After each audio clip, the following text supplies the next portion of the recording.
बीवी शोहर से, क्या कर रहे हो? शोहर, इज़्ज़त की डोर को उलझनों की कशमकश से आज़ाद कर रहा हूँ। बीवी, मतलब?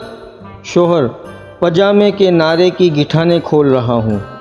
बीवी, हवा में महवर परवाज़ होकर शिकम परी व लज्जत दहन के लिए मंजमित शताब लाओ।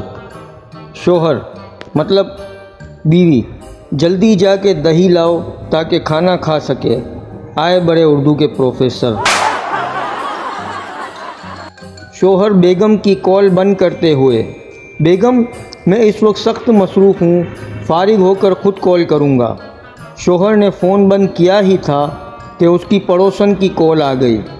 पड़ोसन, आप मसरूफ़ तो नहीं हैं? आदमी, नहीं नहीं, आप हुक्म कीजिए।